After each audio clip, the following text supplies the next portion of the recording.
Shalom Bapak Ibu yang terkasih, selamat pagi, apa kabarnya? Saya berharap kita semua dalam keadaan yang baik, karena kita yakin dan percaya pertolongan Tuhan itu sungguh nyata di dalam kehidupan kita. Secara khusus ini hari yang baru, tentunya harus ada semangat yang baru.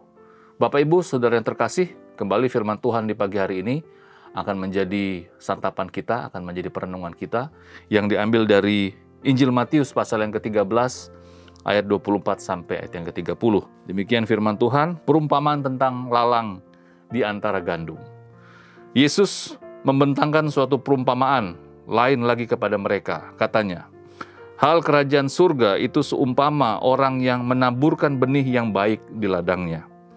Tetapi pada waktu semua orang tidur, datanglah musuhnya menaburkan benih lalang di antara gandum itu lalu pergi. Ketika gandum itu tumbuh dan mulai berbulir, nampak jugalah lalang itu. Maka datanglah hamba-hamba tuan ladang itu kepadanya dan berkata, Tuan, bukankah benih baik yang Tuhan taburkan di ladang Tuan? Dari manakah lalang itu? Jawab tuan itu, seorang musuh yang melakukannya. Lalu berkatalah hamba-hamba itu kepadanya, jadi maukah Tuan supaya kami pergi mencabut lalang itu? Tetapi ia berkata, jangan, sebab mungkin gandum itu ikut tercabut pada waktu kamu mencabut lalang itu. Biarkanlah keduanya bertumbuh bersama sampai waktu menuai.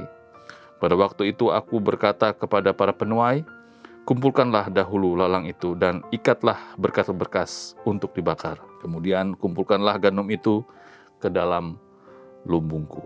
Bapak Ibu jemaat yang terkasih, firman Tuhan di pagi hari ini berbicara tentang sebuah perumpamaan yang disampaikan oleh Tuhan Yesus, yang tentunya akan menolong para pendengar dalam konteks saat itu untuk mengerti ya, bahwa berbicara tentang kerajaan surga itu adalah sebuah hal yang harus mereka pahami. Dalam konteks kita sebagai orang percaya saat ini, kita juga adalah orang-orang yang sementara menanti kedatangan Kristus yang kedua kali. Dari pembacaan firman Tuhan kita di pagi hari ini, saya memberi tema yaitu waspada. Bapak Ibu sudah terkasih, kalau kita melihat tadi pembacaan kita, bahwa ada beberapa poin penting yang menarik di sana. Sebagai contoh benih gandum, ya, benih gandum yang ditabur oleh Tuan itu tadi. Itu menggambarkan kebenaran firman Tuhan yang ditaburkan. Yang diharapkan bahwa benih firman Tuhan itu akan bertumbuh, ya. Tetapi juga ada benih lalang yang ditaburkan pada malam hari oleh seorang penjahat. Itu menggambarkan informasi atau berita, budaya, pengajaran yang menyesatkan, yang tentunya ada di sekitar kita. Yang ditaburkan pada waktu semua orang tertidur, itu menjadi gambaran bahwa benih lalang itu kadangkala kita tidak peka, kadangkala kita tidak mengerti, karena semua nampak baik, karena dikemas dengan menarik, sehingga tidak ada yang menyadarinya. Itu gambaran dari benih lalang yang ditaburkan pada waktu semua orang tertidur. Artinya orang tidak sadar begitu. Artinya informasi-informasi yang negatif, pengajaran-pengajaran yang sesat, berita-berita yang buruk, itu seringkali kita tidak sadari sudah mewarnai kehidupan kita. Nasihat Tuhan Yesus dikatakan biarkan saja karena ada waktunya. Itu mengartikan bahwa informasi, pengajaran negatif, pengajaran sesat yang ada, yang menyesatkan, itu biarkan ada. Tetapi kita harus tetap waspada, karena memang ada waktunya nanti.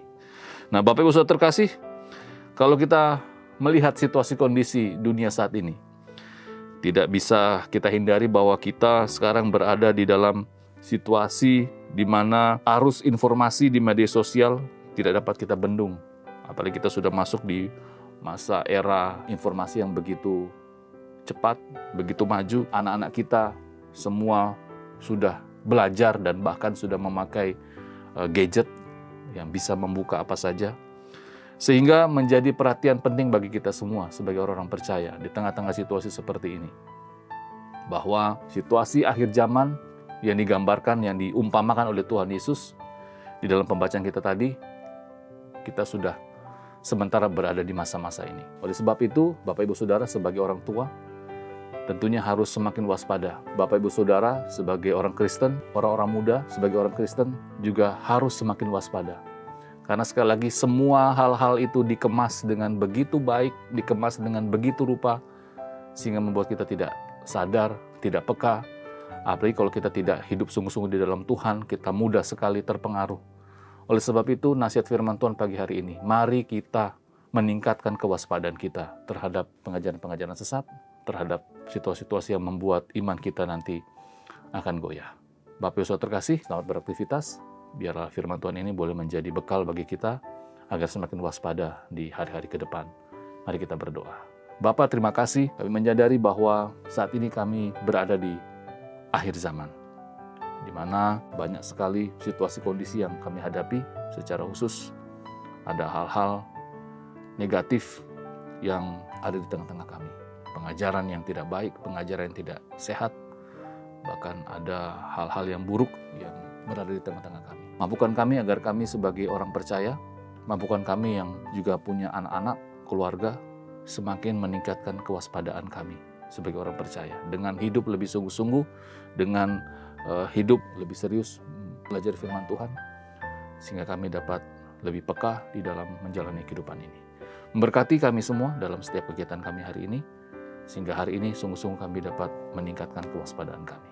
Di dalam nama Tuhan Yesus, kami sudah berdoa dan bersyukur. Amin.